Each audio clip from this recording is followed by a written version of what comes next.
Hi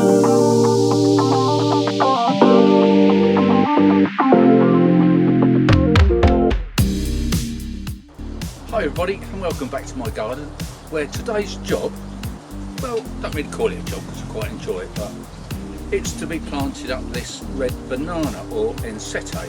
It only seems the other day that I potted it on and put it into a bigger pot, but now if you look at it, the size of this pot now, it needs potting on again.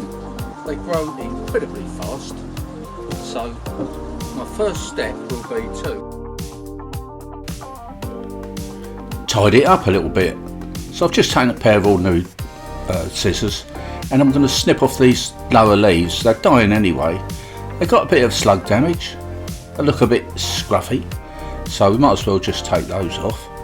It's amazing the amount of liquid that comes out of those remaining stalks when you do cut the leaves.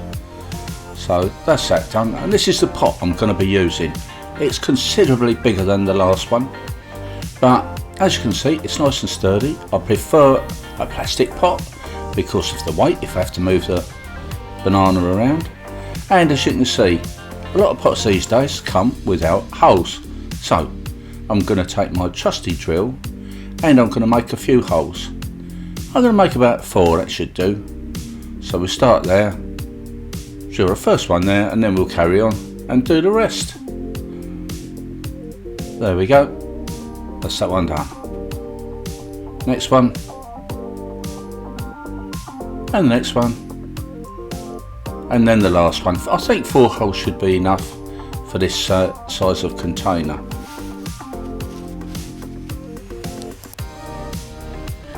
Now I'm going to put a few crocks over the holes that I've just made. This will stop the soil from falling through, which it could do because they're quite big holes. So we'll put these bits of crock in the bottom as I would do any other plant that I've got. Then I can put some soil in the bottom. I'm using a normal potting compost, but I've added a little bit of enrichment, if you like. Some of my compost heap, mixed it in a little bit. It's quite old compost, so that's gone in there. And I'm going to put a big layer in the bottom to take up all those new roots, the new root growth that's going to happen. So once that's done, I can put the plant in, and as you can see, it's got considerable root growth there. It's doing really well. It's very, very healthy. So I'll put it in and see what the depth is like. That's amazing, that root growth, isn't it? Such a short time too. In the bottom is a piece of crock, so that's left over from the last potting that it did. So I'll take that out. I don't want to leave that in there, and we'll put it in to see what it's like for depth. Yeah, that's looking pretty good.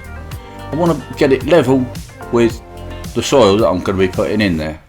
So yeah, I'm happy with that. It's time to fill it up with soil now.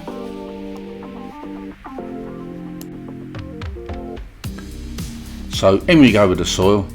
I'm going to settle the banana in as we go around and tease out a few of those roots so they've got somewhere to go. Give them a little bit of freedom. They're going to love that, and this plant is going to grow so fast, it'll be amazing. So we'll keep popping the soil in until we get it up to the right height.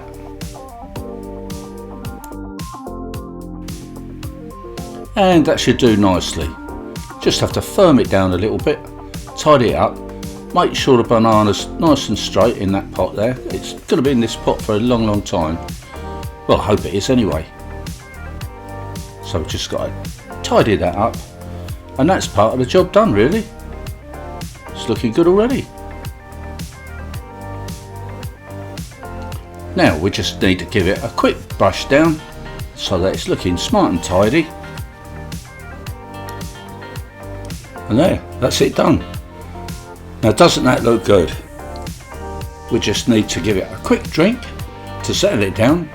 Once a fortnight I'll give it a feed of a liquid fertiliser, nitrogen based, and that will keep those leaves coming through pretty fast. Well, thanks so much for watching this video. Hope it helps you, any of you have got one of these bananas, ensete, or obviously Musa Bostia as well. I've got so many of those in the garden, it's unbelievable, they're everywhere. There's one sneaking over the back for a start. Don't forget, subscribe to my channel, see you all again next time, and bye for now.